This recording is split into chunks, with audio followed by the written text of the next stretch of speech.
yields back. We'll go next to the gentleman from Ohio, Mr. Miller. You're recognized for 5 minutes. Thank you, Mr. Chairman and Ranking Member Lofgren, for holding this hearing today.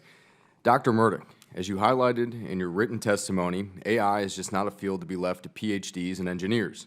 We need many types of workers across the AI supply chain, from PhD, computer scientists, to semiconductor engineers, to lab technicians.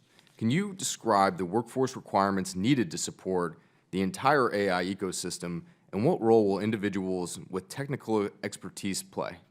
Oh, this is a great question, and I will try to be brief because it's such a fascinating conversation. When you look at the AI workforce, it's super easy to get fixated on your PhD folks, and I think that was a big mistake.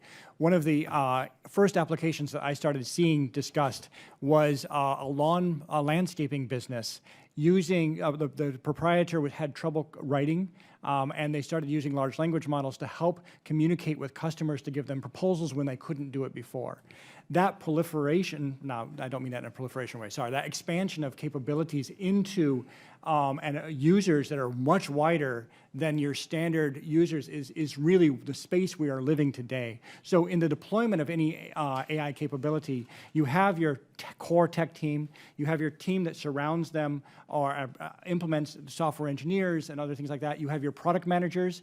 When I worked in Silicon Valley, the product managers were my favorite human beings because they could take a technical concept and connect it to reality in a way that a lot of people couldn't. And then you have your commercial and marketing people. You have a variety of different technologies showing up at the intersection of energy, manufacturing. And so I think this AI literacy is actually relevant because I think all of us are going to be part of this economy in some way or another. So the size of this community is growing, and I think we just need to make sure that they're trained well and they have that expertise to be able to implement implementations that are respectful of the values that we've been discussing. Yeah. Thank you for that answer. I'm a big believer that technical education and CTE should be taught at a K through 12 level for every American to go ahead for an alternative career pathway. And I believe that the American dream has been distorted within this reality for younger generations of what they think that is. It used to be, a nice house, a white picket fence, and to provide for your family and a future generation. Now it's a little bit different and distorted in my view. So thank you very much for that answer. Another question, what role will community and technical colleges play in AI workforce development in the short term, more recently than we think down the road? What about your recommended 2-year programs are well suited to recruit and train students in AI-related fields? I'm a product of the California community college system, so I can comment on that. So I feel like the emphasis in the community college system right now, or at least what I experienced back in the late 90s, was two things, was preparation for transfer into a 4-year institution and vocational skills to enter into a existing kind of technical workforce. And I feel like there's an opportunity in the community college system, which is excellent, by the way, which is the reason why I'm sitting here today, to also focus on preparing an existing workforce instead of just being vocational into existing jobs, into jobs that are right over the horizon.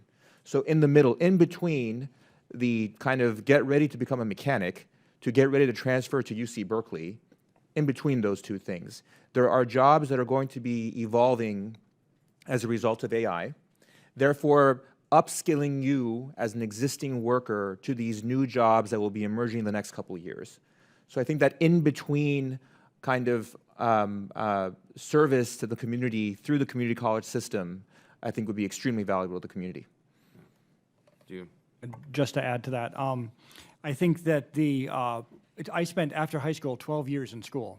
That's a lot of time to grind away at a particular technology and a concept.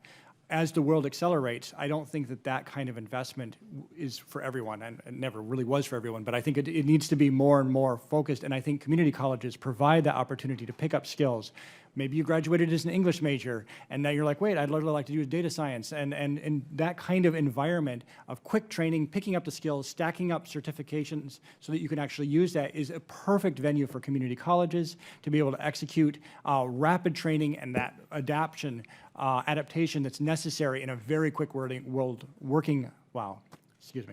a rapidly moving economy. If I may add quickly, at our generative AI red teaming event, we're working with, funded by the Knight Foundation, working with Seed AI to bring hundreds of community college students from around America to hack these models. So I absolutely support your endeavors. Nice. Well, thank you all very much. Thank you, Mr. Chairman. And I have a few more questions I'm going to enter into the record, but thank you very much. This is a joy. I yield back.